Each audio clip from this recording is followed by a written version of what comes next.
Live पर देखते हैं आज की कुछ खास खबरें। कोविड सेंटर की लापरवाही से कोरोना मरीज की मृत्यु। भंडारा रुग्णालय के कोरोना वार्ड में 50 वर्षीय कोरोना पॉजिटिव मरीज ने आज गले में फंदा डालकर आत्महत्या कर ली। कोरोना के लक्षण दिखाई देने के पश्चात इस मरीज की कोरोना जांच की गई। जांच के पश्चात मरीज की कोरोना रिपोर्ट पॉजिटिव आई, जिसके बाद उसका कोविड सेंटर में उपचार चल रहा था। लेकिन आज सुबह 6:30 बजे इस मरीज ने गले में फंदा डालकर आत्महत्या कर ली, जिसके चलते कोविड सेंटर की लापरवाही बेजिम्मेदारी की वजह से कोरोना पॉजिटिव मरीज ने अपनी जान खोने का आरोप विधायक चरण वाघमारे इन्होंने पत्रकार परिषद के माध्यम से लगाया है। साथ ही इस प्रकरण की जांच की मांग भी उन्होंने की है। धोटे नावाचा 50 वर्षीय व्यक्ती हा मोहाडी तालुक्यातील देवाळा खुर्द या गावचा होता। गेल्या 5 दिवसाच्या पूर्वीपासून तो आयसोलेशन वार्डामध्ये कोरोना पॉझिटिव्ह आल्यामुळे माझ्या संपर्कात होता आणि तो इतका घाबरलेला होता की त्याला त्याची मागणी होती की मला एक तर खाजगी रुग्णालयात भरती करा तरच मी वाचेन, कारण इतर व्यवस्था नाही आहे, इतर डॉक्टर दुर्लक्ष करतात, ते वेगळ्या पद्धतीने पाहतात, अशा प्रकारची खंत त्यांनी माझ्याकडे व्यक्त केली होती। मी सुद्धा सतत डॉक्टरांच्या संपर्कात होतो। डॉक्टरांनी त्याला चेक केला, तपासलं, त्याला औषध दिली। डॉक्टरांचं म्हणणं होतं की खूप जास्त सिरियस नाही आहे, पण तो घाबरलेला आहे। काल जेव्हा माझ्याशी संध्याकाळी तो बोलला तेव्हा त्यांनी सांगितलं की मला झोप वगैरे बरी आली, आता मला बरं वाटते, पण इथे कधी पाणी मिळतो कधी मिळत नाही आणि कधी मिळाला तर थंड पाणी मिळते, गरम पाणी मिळत नाही।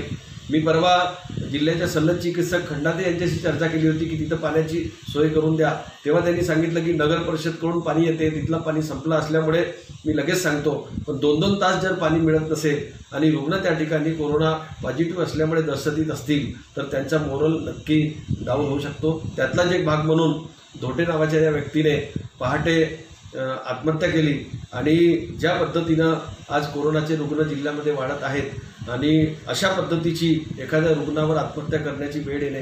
परवा आंधळगावचा एक मनवे नावाचा गृहस्थ, त्याला कोरोना पॉझिटिव्ह आल्याची माहिती मिळताच त्याला अटॅक आला आणि तिथंच मरण पावला।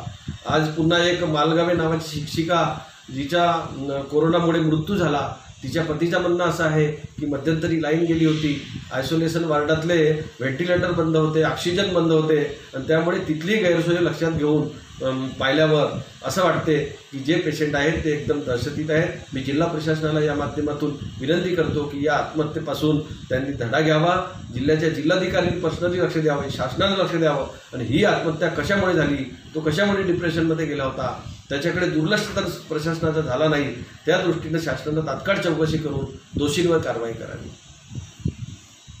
तो वहीं दूसरी ओर एक लड़की को शादी से इनकार करना काफी महंगा साबित हुआ। कुछ दिन पूर्व एक लड़की का शव गले में फंदा डालकर पेड़ से लटकता पाया गया था, लेकिन ठाणे जिले के क्राइम ब्रांच की टीम ने इस प्रकरण की जांच कर सच सामने लाया है। बताया जाता है कि आरोपी प्रेमी द्वारा लड़की से लगातार शादी की जिद की जा रही थी, जिसे मना करने पर लड़के ने लड़की की चुनरी से गला घोंटकर पेड़ पर लटकाकर आत्महत्या दिखाने का प्रयास किया था। इस घटना के आरोपी दीपक रूपवतेला को गिरफ्तार किया गया है।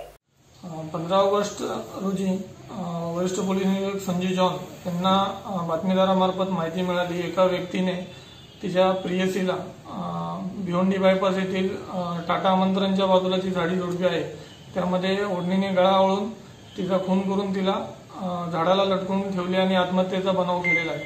मग त्या अनुषंगाने आम्ही कोणगाव पोलीस स्टेशनला संपर्क साधला तर 12/8/2020 रोजी तेथे एक महिलेची बॉडी गळफास घेतलेल्या स्थितीत मिळाली होती। मग त्या आणि तेथे कोणगाव पोलीस स्टेशनला त्याबाबत ADR दाखल होता, अकस्मात मृत्यू। मग त्या अनुषंगाने बातमीदारांनी जी माहिती दिली होती त्याप्रमाणे आम्ही आरोपीचा शोध घेतला डोंबिवली पश्चिम भागामध्ये। बराच वेळ शोध घेतल्यानंतर तो आरोपी आम्हाला कोपर रेल्वे ब्रिज जवळ एक संशयास्पद इसम भेटला आणि बातमीदारांनी सांगितल्याप्रमाणे त्याचे वर्णन होते, त्याला आम्ही ताब्यात घेतलं आणि विश्वासाने त्याच्याकडे विचारपूस केली।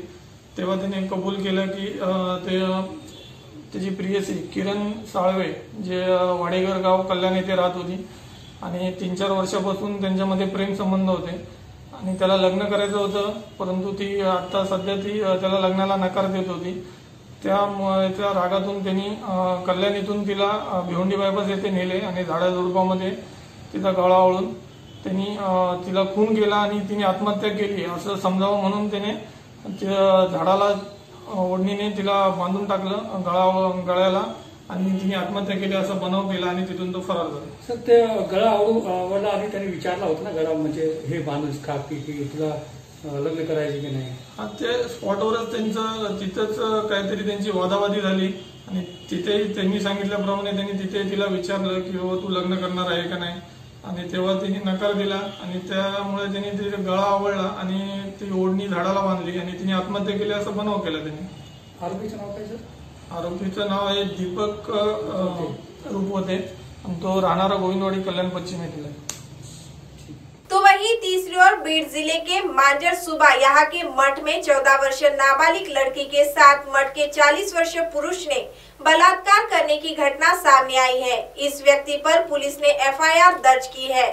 पुलिस जांच में पता चला कि ये लड़की अंधश्रद्धा के नाम पर मन्नत मांगकर छोड़ी गई है. साथ ही ऐसी ही 12 लड़के लड़कियों को मठ में छोड़े जाने की जानकारी पुलिस को मिली. छापा मारने के बाद इन सभी बच्चों को बाल कल्याण समिति को सौंपा गया है. इन सभी बच्चों को जन्म के पश्चात मन्नत के नाम पर अंधश्रद्धा की बलि चढ़ाया गया है, जिसके पश्चात इन्हें मठ में छोड़ा गया था. 15 वर्षीय मुलीवर अत्याचार झाला असं तिने सांगितल्यानंतर त्या मुलीशीही नंतर चर्चा केल्यानंतर तिने सांगितलं की ती स्वतः 6 महिन्याची असताना तिच्या आई वडिलांनी तिला त्या ठिकाणी जो नवस होता त्या नवसाच्या माध्यमातून तिला तिथं सोडण्यात आलं. तिने सांगितलं की असेच माझ्यासारखे जे मुलं मुली आहेत नवस म्हणून त्यांना वयाच्या 6 महिन्याच्या असताना 1 वर्षाच्या असताना 2 वर्षाच्या असताना त्या ठिकाणी आणून सोडल्या जातं. अशी माहिती मिळाल्यामुळे आम्ही बीड ग्रामीण पोलिसांना संपर्क साधला व त्या ठिकाणची जी मुलं आहेत मुलं आणि मुली 7 मुली आणि 5 मुलं यांना त्या ठिकाणून रेस्क्यू करण्यात आलं आणि त्यांच्याशी आता संवाद सुरू आहे. त्यांच्यासोबत पण काही लैंगिक अत्याचार झालाय का? नाही, तर कुणीही तसं सांगितलेलं नाही की त्यांच्यासोबत काही लैंगिक अत्याचार झालेला आहे म्हणून. या ठिकाणी जी आपलं भारतीय समाजामध्ये अंधश्रद्धा आहे त्याचंच एक घोतक वाटतं की कुणीतरी घरच्यांनी नवस करायचा आणि जन्म झाल्यानंतर किंवा जन्माच्या 6 महिन्यानंतर त्या ठिकाणी त्या बालकाला सोडण्यात येतं. हो ना, 12 बालकं आहेत टोटल आणि त्यांची सुटका झाली आहे. अब आप हमारे चैनल को ऐप पर भी देख सकते हैं. प्ले स्टोर में जाकर MNS हिंदी लिखें और ऐप डाउनलोड करें. साथ ही साथ आप हमारे फेसबुक पेज को भी लाइक कर सकते हैं और उन पर भी खबरें देख सकते हैं. लिंक ट्विटर, हाइक और इंस्टाग्राम पर भी आप हमारी खबरें देख सकते हैं. आप हमारे चैनल को YouTube पर भी देख सकते हैं और इसे YouTube पर सब्सक्राइब करना बिल्कुल भी ना भूलें. फिलहाल वक्त हो चला एक ब्रेक का. ब्रेक से लौटने के बाद देश और दुनिया की तमाम बड़ी खबरें देखने के लिए बने रहे MNS न्यूज लाइव के साथ. नमस्कार.